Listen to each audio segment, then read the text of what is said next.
Okay, so today I wanted to talk about right livelihood, how to, actually have wealth and abundance while making a living that actually enhances life and makes the world a better place for humans and life forms.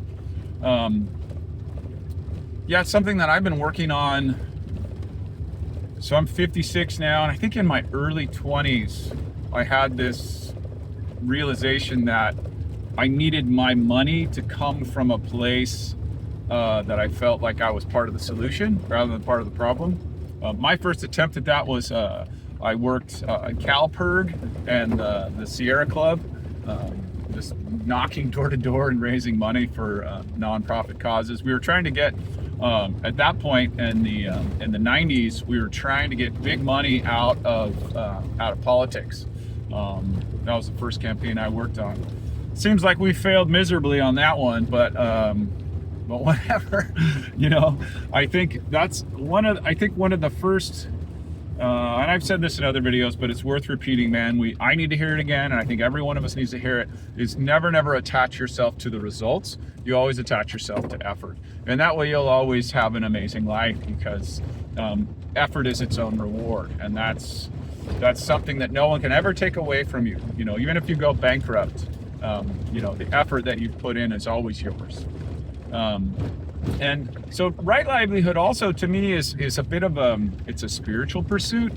I don't think you can just go to church on Sundays and or whatever your practice is and then disconnect it from the rest of your life. Like, it has to be a fully embedded part of your life, and you have to feel within your heart and your mind that what you're doing for your life is actually part of the solution.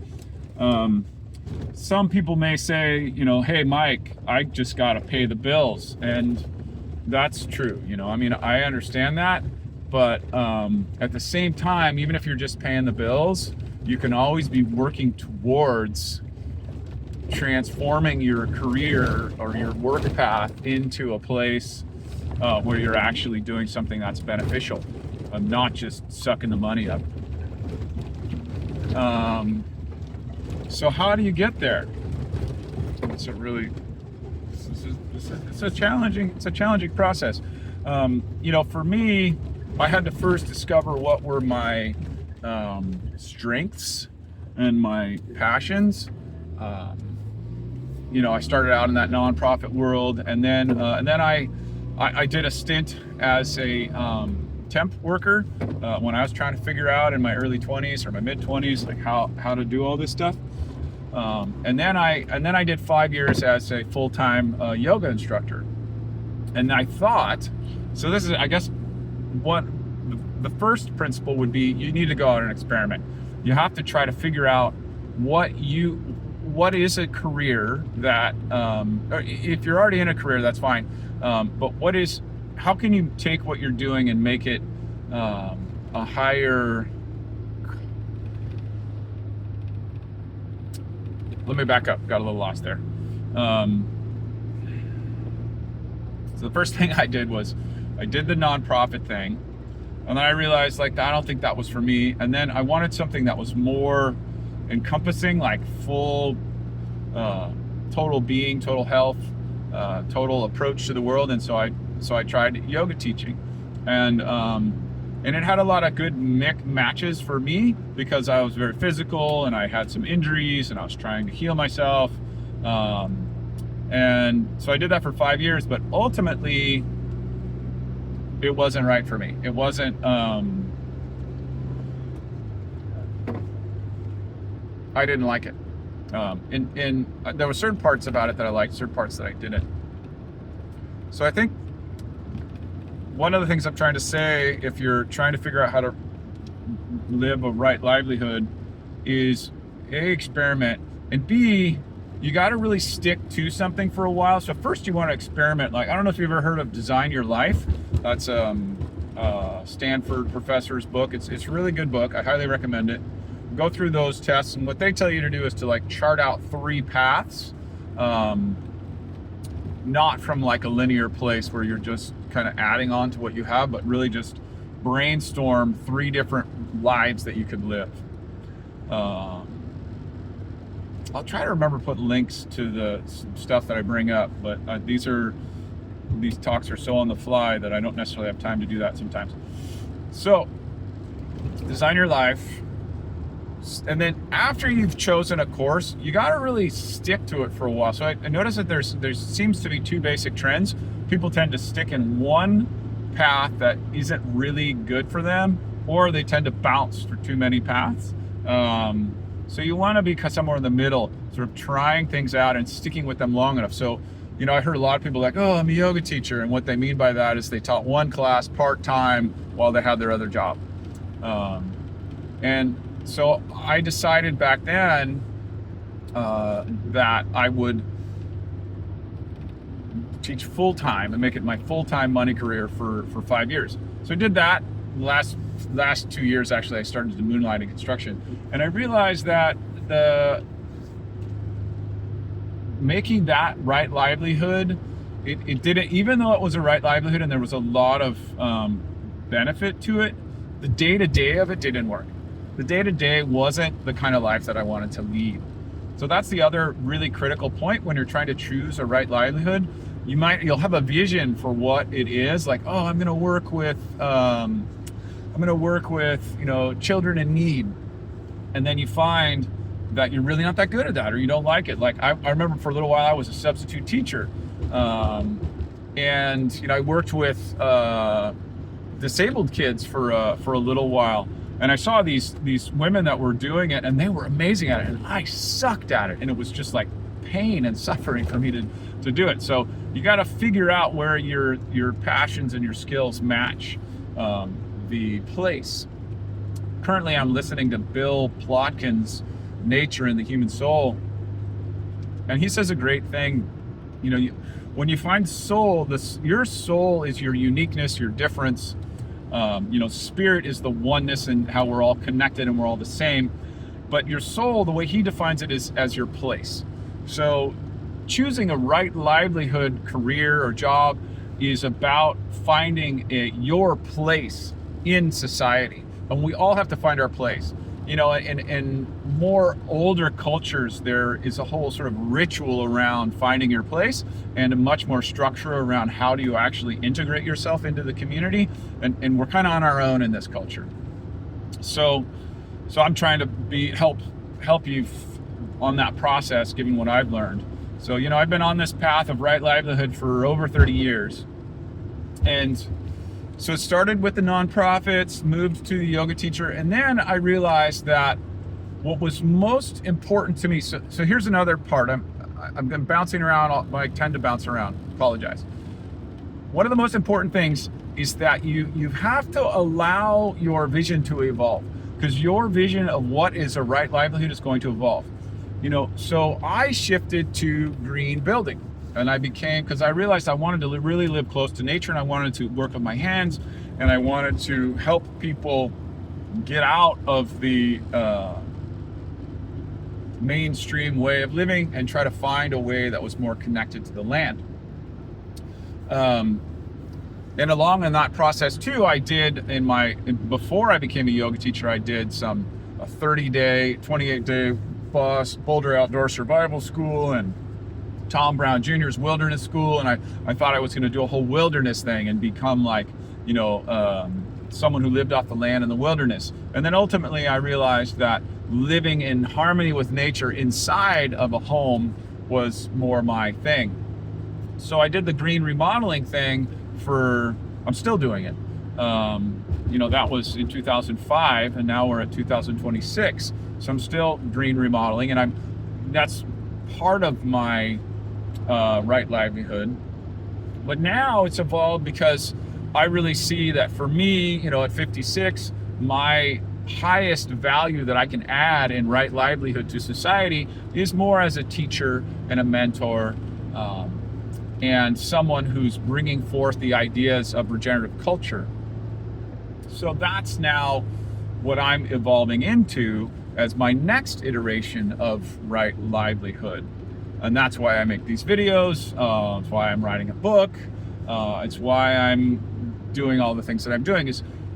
Another, I think, a key principle if you're on the path of right livelihood is you have to not give up.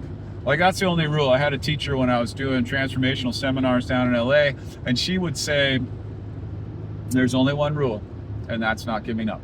That's it. Everything else is kind of negotiable. But, if you want to live your fullest life, that's it. You have to just not give up. I mean, there should be a couple more rules. And another rule, I guess, would be you've always got to try to learn from your mistakes.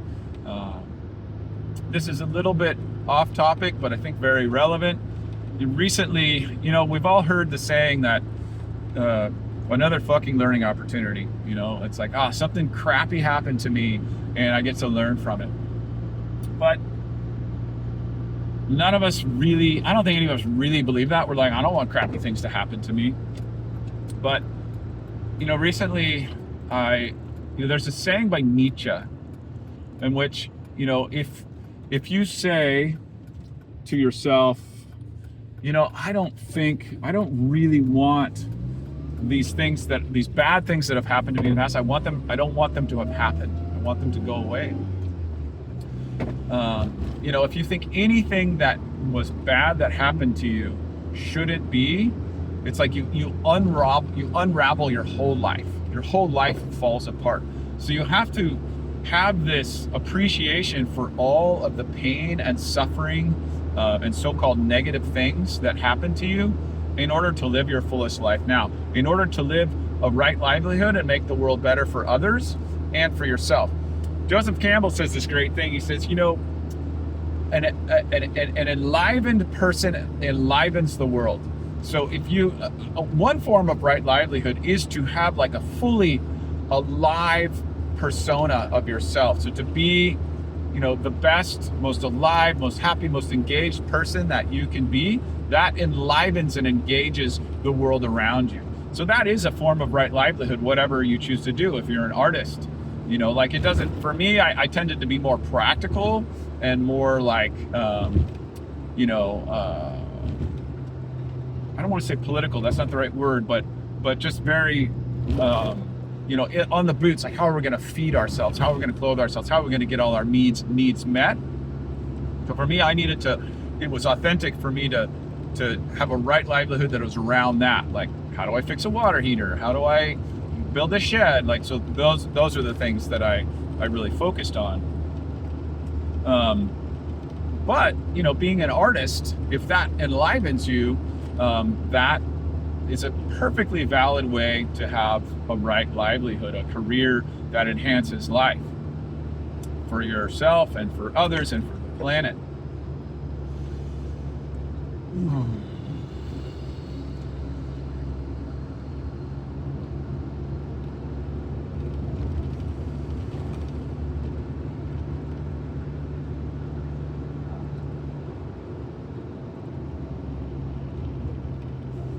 That was a long pause. I normally don't allow myself to do long pauses like that because people don't listen when you don't talk.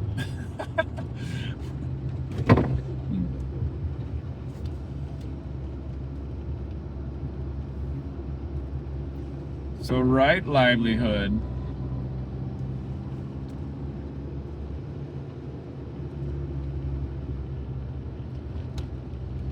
The thought that I was chasing there was, you need to really have the courage to say to yourself, this career no longer works for me. This job path that I'm on, the way that I'm making money, I know in my heart is not right. I waited tables for a while, and that was a horrible. So I wouldn't change a thing. It made me who I am. It was a horrible job in many respects. I hated it. I absolutely hated it. I think in the beginning I kind of liked it because I had a lot of energy and it was very frenetic. Just lots of movement. I liked moving around, but I hated being a servant. That part really didn't work for me. So you got to be able to say, it's time for me to evolve into my next form of right livelihood. So again, if you look at my cadence, I came to this position like, oh, right livelihood matters. we need to pay attention to how we make money. Because here's the thing, making money is the ground for everything. You know, if people run out of money, they do horrible things. Because they, you know, if you don't have money, that means there's no food on the table, your basic needs aren't met, and then you're going to do anything to survive. That's like Maslow's hierarchy of needs. If you're lacking your basic needs, then you're screwed. So paying attention to how you make money and making money in a way that enhances your life and the life of others is, the more people that do that, the more the world becomes a better place. It's kind of like, forget all your activism, forget everything you're doing, and just focus on, I mean, activism's fine if you're making money that way, but focus on how you're making money and try to make that the rightest way that you can. Like for me, I'm super into the detoxifying the materials that we use all the time. And so I get really excited when I see people that are starting businesses in which they build things out of, you know, mushroom mycelium and 3D print homes out of clay. It's amazing, you know, getting rid of all that gross, toxic, you know, plasticky stuff. So but you got to be willing to let it evolve. So for me, I started in the nonprofits, and then I moved to the yoga, and then I moved to, green remodeling, and you know, now the green remodeling's moving into more of a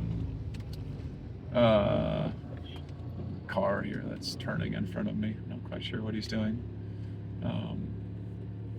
You know, energy, a green energy thing, and then moving into you know, coaching and content creation and writing. And so your right livelihood's going to evolve over time. There are very few people, there are rare instances of people who stay with the same thing forever. That's cool. I mean, I wish I was that kind of person, but you have to be honest with yourself and follow the thread that leads you. You know, Joseph Campbell says it in such a great way. He says, you know, when you're on the path, it's like a balance beam. You can feel it.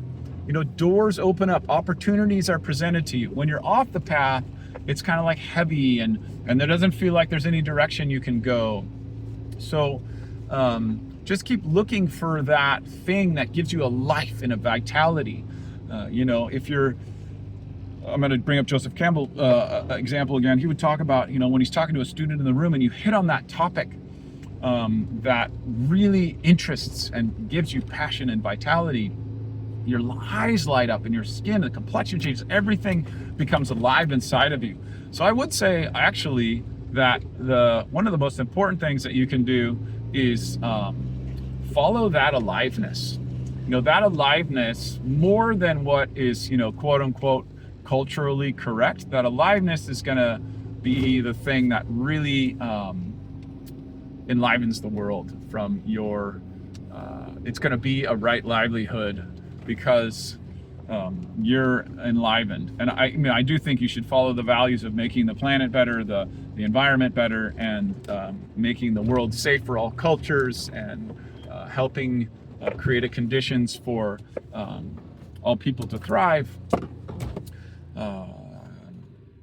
But yeah, I think it has to be connected. So that would be the place. The soul place would be where the good of the world meets your particular passion and skills. I hope that's been helpful. That's been the path that I've been on. Please leave comments and questions below. I'm happy to refine and expand any of those ideas that may be helpful for you. Thanks. Have a great day.